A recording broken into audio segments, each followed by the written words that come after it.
que tout le monde le fasse. Bonjour à toutes et à tous et bienvenue pour ce nouvel épisode des commissaires des courses. Aujourd'hui, dans le cadre de nos émissions d'intersaison, nous allons revenir sur le World Tour et tenter de déterminer si nous n'assistons pas à une sorte de World Tour à deux vitesses, aussi bien à travers les forces de leurs équipes, des équipes respectives, et des transferts qui ont été opérés durant l'intersaison. Voilà, c'était une impression qui avait été assez prégnante dans le milieu des suiveurs, notamment sur le forum Vélo Club du Net, où beaucoup de gens s'étaient un peu plaints en effet de bien la domination de 3, 4, voire 5 équipes maximum. Quelque chose, un phénomène vraiment qui était très prégnant en début de saison, peut-être un peu atténué au fur et à mesure de l'année, mais vraiment on avait un peu l'impression de revoir un peu toujours les mêmes équipes, notamment par exemple la Quick-Step sur les classiques, mais aussi avec l'apparition de la Lotto Jumbo comme Armada maintenant sur les grands tours. Voilà, l'impression de voir seulement quelques équipes dominer le calendrier. Et ce que je voulais voir avec nos commissaires aujourd'hui, c'est tenter de déterminer si c'est une simple impression de surface ou s'il s'agit d'une tendance de fond assez lourde. Voilà, pour tenter de débroussailler tout ça, on retrouve aujourd'hui Grégory. Salut tout le monde. Mais également Charles. Salut Max, bonsoir à tous. Et également Greg. Salut tout le monde. Voilà, alors j'ai eu un petit problème de son avec Grégory, j'espère que ce n'était que de mon côté, mais je l'ai entendu vraiment avec un son très très bas. Voilà, alors oui, Quick Step sur les classiques, la team Sky puis Ineos sur les grands tours, tout ça, ça sent un peu le réchauffer. Est-ce que c'est vraiment plus qu'une impression? Est-ce que dans les faits c'est quelque chose de réel? Et est-ce que on va dire avec le marché des transferts qui a eu lieu, qui s'est déroulé là durant l'intersaison, c'est plus qu'une tendance, mais vraiment quelque chose de lourd et de profond qui se cache au sein du World Tour. Alors c'est une vaste question. Voilà, Charles, je voulais un peu avoir ton avis déjà sur ces transferts. Est-ce que ce qu'on a vu là s'opérer durant ces quelques semaines aurait tendance à renforcer ce dont je viens de parler? Ouais, on a l'impression depuis quelques temps qu'il y a un mouvement de fond, comme tu l'as dit, qui se dégage. C'est-à-dire qu'il y a des super équipes, entre guillemets. Avant, tu l'as très bien expliqué, on avait juste la Sky ou le Team Ineos maintenant sur les grands tours, et puis la Quick Step qui dominait tout sur les classiques et qui gagnait beaucoup. Mais là, on a l'impression que depuis quelques temps, il y a d'autres structures qui arrivent avec beaucoup d'argent, comme notamment UAE Team Emirates. Et tu parlais du mercato, ils ont fait un mercato assez impressionnant, puisqu'ils ont recruté des garçons comme Formolo, comme David de la Cruz, mais aussi ils sont mis sur le marché des jeunes pépites avec les arrivées de Camillo Ardila, le vainqueur du Giro Espoir, de Brandon McNulty, le très bon 4x4 américain, et de Michael Bjerg, le triple champion du monde du chrono chez les U23. Donc, enfin, moi j'ai cette impression qu'en fait il y a de l'argent qui commence à, je dis pas que c'est une mauvaise chose, hein, bien au contraire, mais qu'il y a l'argent qui commence à régir un peu tout au sein du World Tour. Et il y a des équipes avec des énormes budgets qui se dégagent. Et bon, on le voit avec UAE, on le voit avec le Team Ineos, la Jumbo Visma dans une moindre mesure. Et j'ai l'impression que du coup, ces structures vont un peu écraser les autres équipes comme, je sais pas, Dimension Data, pas Katyusha maintenant, mais Israel Cycling Academy ou d'autres vont un peu subvenir, enfin, pas subvenir, mais essayer d'exister en tout cas au plus haut niveau. Greg, est-ce que c'est aussi ton impression, déjà au vu de ce qui s'est passé l'année dernière? Oui, enfin, pour rebondir sur ce que disait Charles, il y a deux éléments qui me semblent intéressants, il faudrait qu'on développe. D'abord, le fait qu'il y a des équipes World Tour en difficulté, en vraie difficulté, hein, la dimension data, la CCC. Il y a eu la Katusha l'année dernière qui était en mort quasiment clinique. Les équipes françaises, alors même elles ont brillé, elles ont eu des points notamment grâce aux courses Coupe de France, mais en course World Tour pour AG2R et la Groupama ça a été compliqué cette année. Alors pas au niveau de la CCC peut-être et de Katusha, mais ça reste compliqué pour eux. Et on a aussi des équipes, on va dire de moyenne qui vont perdre leur leader, c'est-à-dire Dumoulin qui part de Sunweb et qui va chez renforcer Jumbo, et Carapaz qui part, donc qui quitte Movistar pour Ineos. Landa qui quitte Movistar pour Bahreïn où il y a beaucoup d'argent. Donc il y a ces deux tendances-là, c'est-à-dire que le bas, c'est compliqué pour eux, les équipes du bas, c'est compliqué pour eux de jouer de la victoire. Et des équipes qui pouvaient jouer la victoire cette année ont perdu des leaders et vont renforcer les quelques équipes, les 4-5 équipes qui tracent les premières places. Donc c'est une tendance que je trouve assez forte, un peu inquiétante pour le suspense et aussi parce que des équipes en difficulté, c'est potentiellement des équipes qui risquent de disparaître dans les années futures. Grégory, est-ce qu'on peut faire un parallèle avec ce qui peut se passer aussi dans certaines sociétés occidentales, une augmentation des inégalités?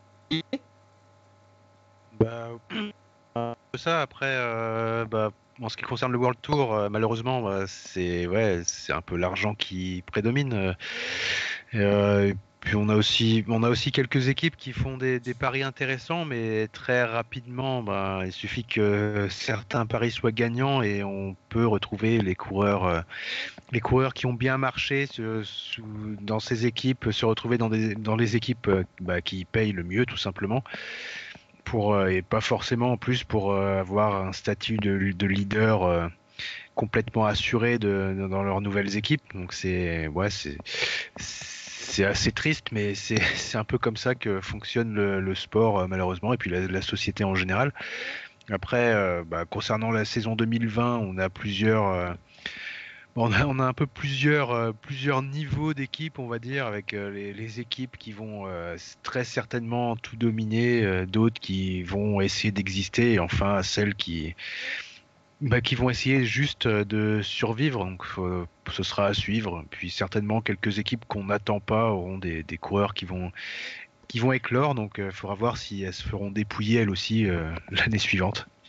Oui, alors c'est vrai que chaque équipe a son histoire, hein, elles sont toutes dans des configurations différentes, mais par exemple on a eu des équipes comme Astana ou Movistar qui n'étaient pas forcément les plus riches au départ, mais qui avaient pu bénéficier d'un alignement favorable, on va dire, pour leurs coureurs, et qui avaient réussi donc à avoir un palmarès tout à fait honnête, hein, c'est encore le cas pour Movistar cette année, grâce à des coureurs finalement peut-être pas forcément très très chers, hein, je pense notamment à Carapaz. Je ne sais pas si quelqu'un veut enchaîner là-dessus, mais et c'est un peu la même chose aussi pour Astana. On ne voyait pas forcément Fuglsang réaliser une aussi grande année. Voilà, il est possible que ces équipes-là aient du mal à assurer leur pérennité à long terme. Alors pour des raisons parfois un peu différentes, mais du coup on les sent moins stables dans le haut du panier qu'une équipe comme la Quick-Step par exemple. Je ne sais pas si c'est ton avis aussi, Charles. Ouais, pour Astana, après, les choses sont un peu différentes parce que l'équipe, elle existe en fonction de la volonté politique en fait des gouvernants, comme tout est financé par l'État. Donc, s'il y a un moment, ils coupent un petit peu les fonds, et je crois que ça a été un peu compliqué ces dernières saisons, il y a moins d'argent qui rentre, donc moins de gros coureurs. Mais pour ces équipes comme De Koninck Quick-Step aussi, qui n'est pas forcément l'équipe la plus riche du World Tour, moi, ce qui m'impressionne, c'est qu'il y a un collectif énorme en fait, et que c'est grâce à ça que ces équipes, enfin que ces formations arrivent souvent à gagner beaucoup et à être très très performante au très haut niveau, où on voit que les mecs se sacrifient les uns pour les autres, et c'est pas forcément le cas dans certaines autres formations du World Tour, quoi. Dans un autre style, on peut aussi considérer que Ineos fonctionne un peu comme ça également. Oui, oui, tout à fait, parce que chez Ineos, on peut critiquer, on peut dire tout ce qu'on veut d'Ineos, mais quelque chose qui frappe, en tout cas chez les suiveurs, c'est cette capacité des équipiers de luxe ou des mecs qui seraient capables d'être leaders dans une autre formation, de se muer justement en équipier dévoué à 100% à la cause de leur leader. On n'a jamais vraiment vu un Ineos courir après un autre sur un grand tour depuis l'épisode Froome-Wiggins. Donc, enfin, ça, c'est quand même à mettre à leur actif, et c'est pas seulement l'argent qui fait ça. C'est qu'il y a une discipline, un état d'esprit, je pense, qui font que ça marche, quoi, et qu'il y a un collectif qui est archi soudé et au-dessus des individualités. Et aussi des gros salaires. On a vu avec un Des gros gros salaire, salaires. tu acceptes plus facilement les consignes que tu parlais des tactiques incompréhensibles que chez Movistar. Oui. C'est vrai que ça peut donner une bonne motivation pour suivre les ordres. Tout à fait. Justement, Greg, par rapport à ça, même si on l'a évoqué dans une émission précédente, est-ce que l'empilement, on va dire, des grosses stars comme ça qu'opère également la Jumbo, est-ce que toi tu penses que la sauce peut prendre de la même façon? La sauce peut prendre, tout dépend comment ils vont gérer, pardon. comment ils vont gérer leur effectif, mais on sent clairement qu'ils sont l'équipe qui peut inquiéter la Ineos et courir à la Ineos. Donc ça aussi c'est une nouveauté, c'est peut-être quelque chose à suivre. On en a déjà parlé, on a fait un podcast spécial là-dessus. C'est vrai que c'est une des choses intéressantes. On peut, voilà, c'est un côté négatif parce que est-ce qu'il y aura autant de suspense? Parce qu'il y a des équipes, on a l'impression qu'elles pourront jamais ou quasiment jamais gagner en World Tour. Elles sont toujours les mêmes que l'on voit devant. Mais là, peut-être qu'on verra un changement dans les grands tours et notamment sur le Tour de France, hein, la course que tout le monde attend le plus. Jumbo-Visma a un effectif capable de bousculer Ineos, voire même de courir à la Ineos. Alors les mêmes qu'on voit devant, et est-ce que c'est aussi les mêmes qu'on voit toujours derrière?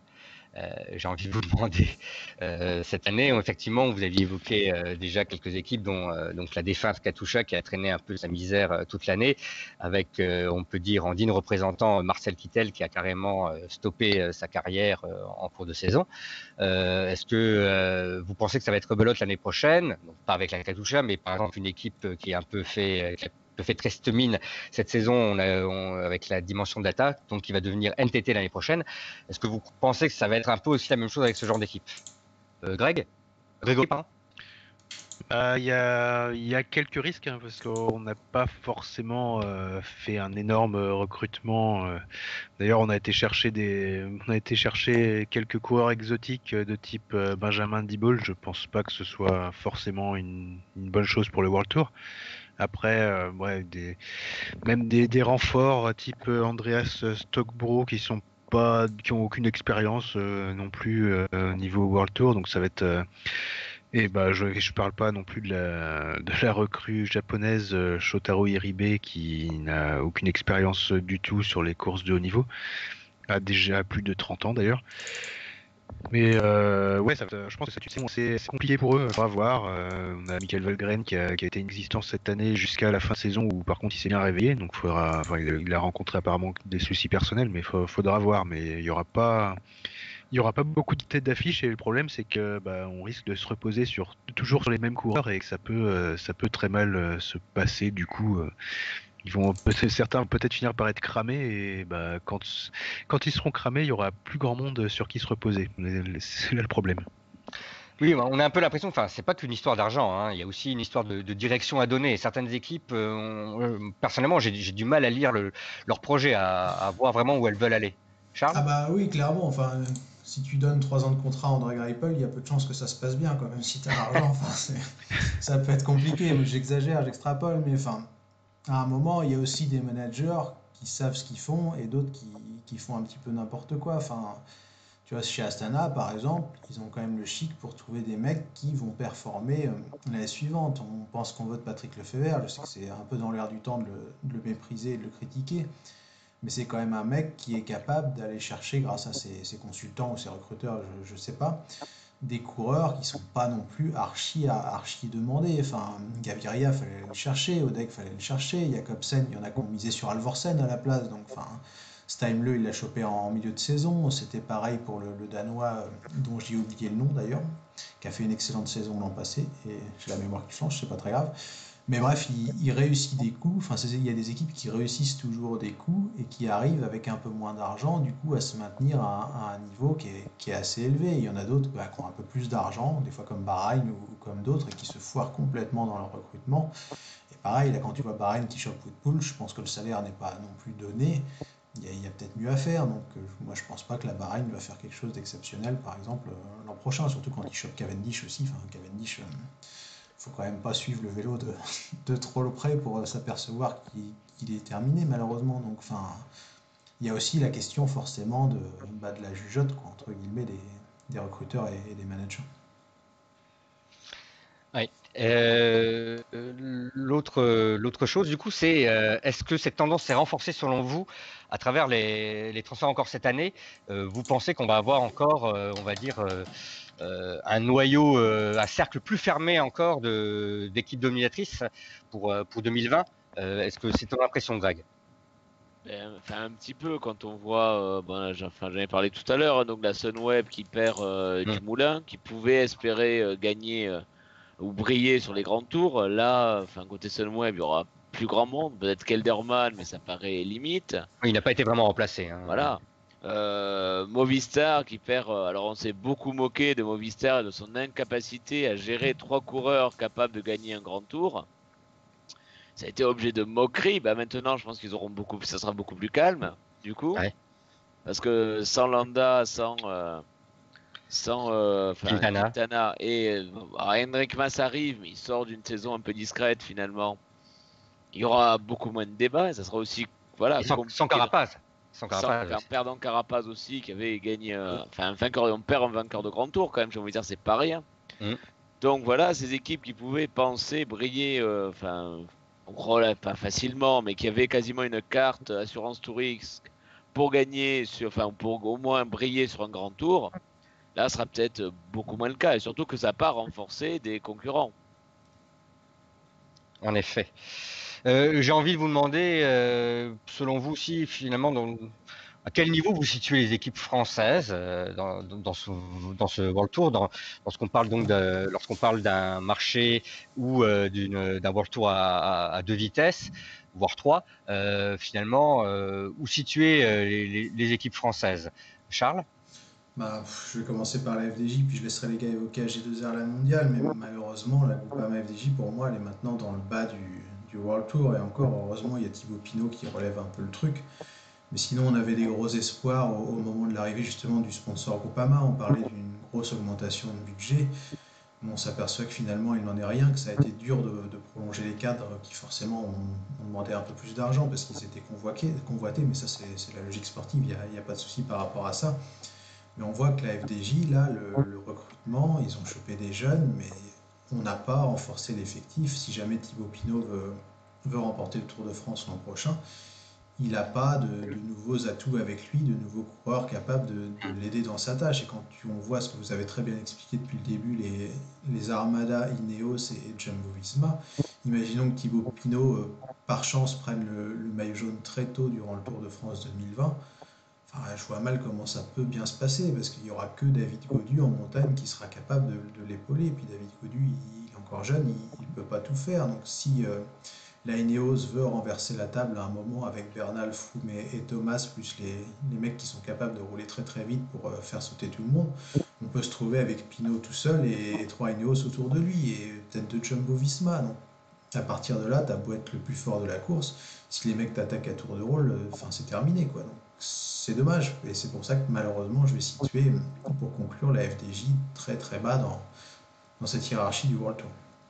C'est une équipe à qui on avait déjà reproché, entre guillemets, reproché, ce qu'elle peut aussi, avec ses moyens, mais un certain manque de profondeur. Hein. C'est vrai que derrière. Après, c'est pas un reproche, on fait ce qu'on peut avec les sponsors ça. qu'on a et l'argent qu'on a, il n'y a pas de souci, mais c'est juste ça. C'est vrai que derrière Pinot et Arnaud Démare, on va dire, on sait que c'est un peu difficile pour cette équipe vraiment d'exister. Grégory, si tu veux peut-être évoquer le cas d'AG2R.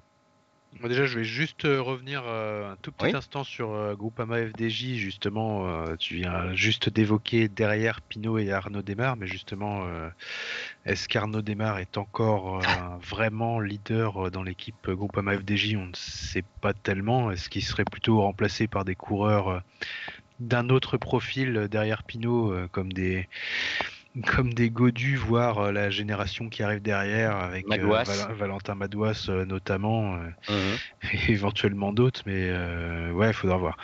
Faudra voir si. Mais Arnaud Démare, ça reste un homme de coup pour moi. Tu vois, ça a jamais été pour moi un mec qui était capable de gagner genre 4-5 étapes du Tour, tu vois, ou claquer 30 victoires par saison. Je pense qu'il continuera. Il a gagné un Milan-San Remo, il regagnera peut-être un jour une étape du Tour, une étape du Giro, mais je l'ai jamais vu vraiment, tu vois, si haut que ça. Enfin, en tant que sprinter. Mais après, pour continuer sur AG2R, bon, déjà, il y a une caractéristique, qui est claire, c'est qu'au sprint, il n'y a pas forcément grand-chose. Bon, ils ont recruté Vendramé, mais c'est pas un vrai sprinter. Venturini, c'est pas forcément génial au sprint non plus. Mais derrière ça, ils ont des leaders qui n'ont pas forcément connu des saisons pleines de réussite comme Romain Bardet par exemple et Pierre Latour qui a eu une saison compliquée aussi. Donc là, de ce côté-là, il y a moyen de faire mieux et de plus exister l'année prochaine. Après, évidemment, ils sont pas, forcément le collectif est pas extraordinaire pour une équipe World Tour, j'entends. Donc oui, effectivement, on peut les mettre en deuxième partie de classement du World Tour, mais ils ont quand même des leaders qui peuvent tenir la baraque, sans parler de Nassen qui lui peut très bien être considéré comme un très gros spécialiste des Flandriennes et il pourrait très bien en claquer une si tout se passe bien pour lui. Mhm. C'est aussi ton avis, Greg? Oui, c'est ça. Après, c'est une situation compliquée. Financièrement, ils n'ont pas les moyens justement de faire venir le gros rouleur qui va être l'équipier solide, qui aurait pu être un équipier solide pour leur leader, ni un gros sprinter, enfin même si Groupama n'a déjà démarré et n'en veut peut-être pas forcément.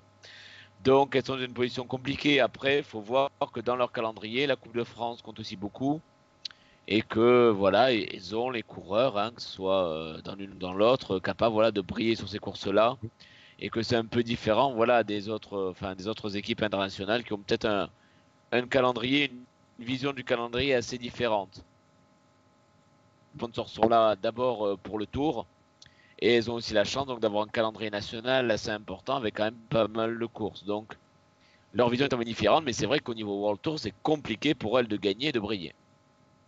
Par contre, juste une petite question justement pour le débat. Est-ce que pour une équipe World Tour française, est-ce qu'on doit viser un peu le classement de la Coupe de France? Je vois que ça, par exemple en Italie, ça se fait pas du tout. C'est plus pour les équipes pro Conti pour aller chercher la wildcard, etc. Est-ce qu'une équipe World Tour doit viser la Coupe de France, une équipe française World Tour? C'est vrai que ça peut Ah être ben oui, sujet à débat. mais c'est aussi la chance, pour moi, c'est pour ça qu'on a aussi beaucoup d'équipes françaises, c'est parce qu'il y a de la Coupe de France et des courses intéressantes en France, et c'est pour ça qu'on a autant d'équipes aussi, même en Conti Pro. D'un assez bon niveau par rapport aux autres pays. On voit bien que les Conti Pro des autres pays, ça tire un petit peu la langue. Max pourrait nous parler des Conti Pro italiennes, Oui, connaît par cœur.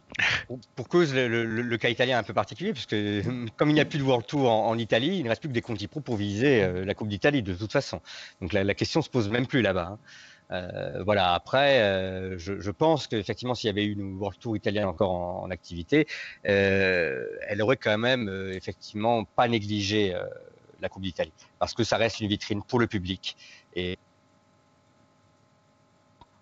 voilà. Quand même. Après, il faut voir l'importance de ces courses en France.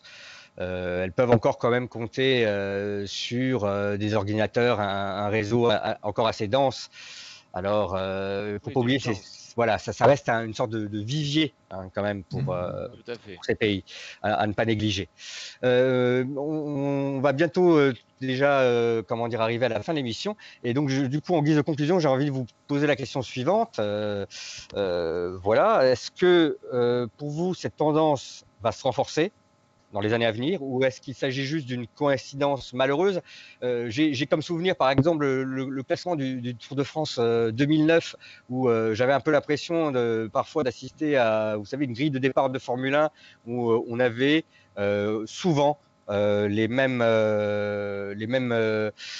équipes qu'on retrouvait comme ça par 2 ou par 3 devant. Si je vous redonne par exemple le classement 2009 du Tour de France, on avait deux premiers un Astana, devant un Saxo Bank, troisième un Astana, quatrième un Garmin, cinquième, oh bah tiens, un Saxo Bank, ensuite, oh bah tiens, un Astana. Après, on retrouve encore un Garmin, septième. Enfin, vous voyez ce que je veux dire, tout le monde arrivait comme ça par grappe. Alors voilà, est-ce que c'est une tendance qui va se renforcer? Et puis, pour intervenir sur la dernière remarque, c'est également pour les équipes françaises, c'est comment la Cofidis va se placer là-dedans, qui est un peu la question subsidiaire, on va dire. Alors, je crois que oui, Grégory, tu voulais répondre déjà à la dernière question. En fait, c'est juste qu'on les a oubliés parce que Cofidis monte bien au World Tour Eh oui. l'année prochaine et ils ont recruté enfin, pas forcément le sprinter le plus rapide nécessairement, mais on va dire le numéro 1 mondial du sprint, Elia Viviani. Et forcément, ça va être à suivre. Va falloir voir comment la mayonnaise va prendre. Est-ce qu'il va être aussi efficace et ramener beaucoup de bouquets l'année prochaine? Enfin, est-ce que l'équipe va tourner autour de lui en gros, et comment ça va se passer pour pour le reste de l'effectif? Est-ce qu'ils vont exister au niveau World Tour? Enfin, voilà. Puis il y a aussi l'arrivée de Guillaume Martin pour les courses punchy, pour les courses par étapes sans contre-la-montre. Et enfin, faudra voir comment ça se passera, quoi. Mais ça risque de pas être facile, mais on peut imaginer que l'équipe devrait, enfin en tout cas sur le papier, elle ne semble pas inférieure à une équipe comme la CCC ou l'ex-Dimension Data par exemple, hein. Ah non, et puis c'est plus cohérent d'ailleurs que le projet CCC, où on a l'impression que enfin que c'est de briques et de broc, qu'on prend des coureurs Mm. par-ci par-là, quoi. Donc, Après, c'est souvent le cas quand une équipe, on va dire, fait son entrée, une nouvelle équipe débute, hein. Bahreïn Merida, c'était un peu comme ça aussi au début, ou même l'équipe UAE, hein, il faut leur laisser un peu de temps. Après, on l'a vu, certaines équipes, la sauce peut très bien prendre. On a vu la Bora, par exemple, se sortir totalement de la Sagano-dépendance, hein, et réussir à faire une très belle saison, même avec leur coureur vedette un peu en retrait, comme l'année dernière. Alors, tendance lourde ou coïncidence malheureuse selon toi, Charles? Ouais, moi je pense qu'on est sur un vrai mouvement de fond. Je pense même que c'est une bonne chose d'ailleurs pour le vélo qu'on n'ait plus une seule équipe qui domine. Et je pense que ouais, dans quelques années, on aura peut-être 4 5 équipes. Vous preniez l'exemple de la Formule 1, je pense que c'est un parallèle qui est intéressant. Et je vois bien, Max, tu citais les top 10, au final dans 3 4 ans, qu'on retrouve 3 4 mètres d'une équipe, 2 3 d'une autre, etc. Et que ça truste un peu toutes les podiums dans la saison. Alors avec bien sûr la spécificité du vélo, où si tu es très fort dans une équipe, tu peux aussi réussir des coups. Mais ouais, je crois vraiment à ce truc-là, cette tendance de fond de 4 5 super écuries, si je me permets de le dire comme ça, qui monopolisent un peu les bons résultats dans la saison et du coup qui peuvent se permettre, avec beaucoup d'argent, de recruter les Carapaz ou les autres très bons coureurs qui émergeraient rapidement, mais dans d'autres plus petites structures du World Tour pour finir au final chez ces très grosses teams comme Ineos, Jumbo ou UAE Team Emirates, quoi. Oui. Grégory? bah, c'est plus ou moins, ouais, plus ou moins la même chose. Donc, faudra voir. Après, c'est intéressant que le pouvoir qui avait été mis en place ces dernières années soit contesté. Et d'un autre côté, certaines équipes vont être très très fortes sur le papier, vont essayer de contrôler les courses, mais pour autant, est-ce qu'elles vont les gagner? Ça, c'est encore autre chose. Parce qu'on a, on a toujours l'exemple de la T-Mobile à l'époque Lance Ah Armstrong oui. qui essayait de prendre la course en main, mais qui la gagnait jamais. Donc, faudra voir si tous les collectifs répondent présent. Mm. Et enfin, Greg, le mot de Je la fin? pense aussi, oui, je pense que cette tendance va aussi se renforcer, d'autant plus que, pour prendre un exemple, on voit aussi l'autre tendance, c'est de recruter les très jeunes. Sur le modèle un peu d'Evenpool, maintenant, la tendance est de recruter très jeunes. Et c'est là aussi les plus grosses équipes, les plus gros moyens qui se battent pour recruter des coureurs très très tôt. Quand on voit que Carlos Rodriguez, à 18 ans, il signe chez Ineos, Oui. alors qu'il aurait pu rester dans une équipe espagnole et progresser tranquillement. Il a le temps, il a que 18 ans. Non, c'est directement Ineos qui met le grappin dessus, qui a dû mettre des moyens financiers Oui, oui. importants et convaincants. Il faut rappeler, Euh, c'est un jeune junior très bon, mais il n'écrasait pas tout non plus comme Remco Evenepoel. C'est-à-dire que, a priori, au départ, rien ne justifiait forcément son passage directement des juniors au milieu pro. et dans l'équipe, une des équipes leaders du World Tour, c'est-à-dire qu'on aurait pu l'imaginer progresser tranquillement de 3 ans, mais non, de suite Ineos met la main dessus, met les moyens. Les autres équipes font un petit peu pareil, c'est un petit peu la mode. Et voilà, cette tendance de prendre même les meilleurs jeunes, c'est directement dans souvent les mêmes équipes. Et ça va encore renforcer, je pense, les inégalités pour les équipes moyennes qui pouvaient très bien prendre ces jeunes et leur promettre un calendrier adapté et pas des Mm. leaders dès maintenant, mais pour leur proposer une progression peut-être un petit peu plus logique. C'est ce qu'on voyait normalement, c'était le travail un peu dévolu aux équipes pro-Conti.